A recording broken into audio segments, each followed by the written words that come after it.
All right, this is going to be spoilers for all of the Stormlight archive. The question is, do we know how Cultivation's magic works in Stormlight? Heck, what is Voidbinding? We're going to do this as two different videos. So first, we're going to talk about Voidbinding, because it is one of the more complicated subjects in the Cosmere. Hidden away at the end of the Way of Kings endnotes, we have what has been described as the Voidbinding chart.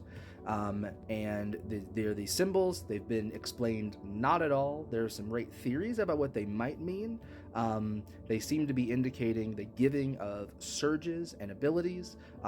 There are some great discussions on the 17th shard about how they likely arise from the Unmade based on some words of Brandon. If we count the symbols, we have 1, 2, 3, 4, 5, 6, 7, 8 outside of the ruby, and then 2 inside of the ruby. What do the 2 inside the ruby mean necessarily? Hard to say. Could be referring to the Unmade. We know that there are 9 Unmade, and then there is not a 10th one. There are 10 symbols here. If I was going to have to guess, I would theorize that that's Ba-Ado-Mishram and Odium, who are both trapped. Ba-Ado-Mishram literally being trapped, and then Odium being trapped on Roshar, or in the Rosharan system, trapped on Braze, technically. That'd be my thesis there.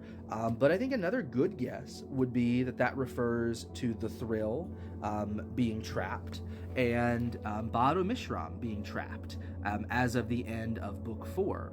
Now, obviously, this would have been made in universe a long time ago, maybe? Again, we don't actually have any specific wording as to when this was made or by whom this was made. And it would make the most sense, to me, for Ba-Ado-Mishram and Odium to be in the middle there, because we see all of the lines running through Ba-Ado-Mishram and running through that yellow and green symbol there.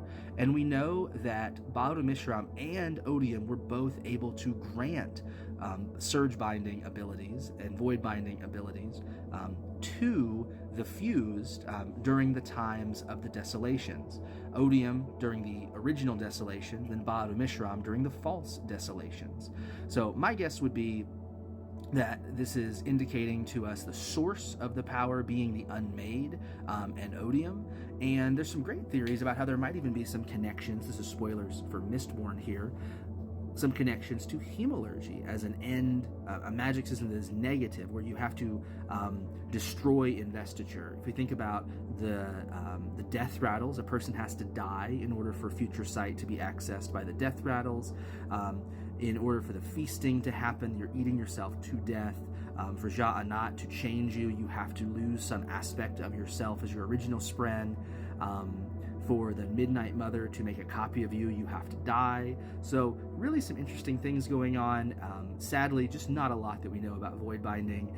There are 13 words of Brandon that exist about it, and most of them are read and find out. So I'm looking forward to hopefully seeing some hint in Book 5 about it, but I honestly would not be shocked if we didn't get any Voidbinding hints until Book 6 through 10. And that's 10 years from now, so yay!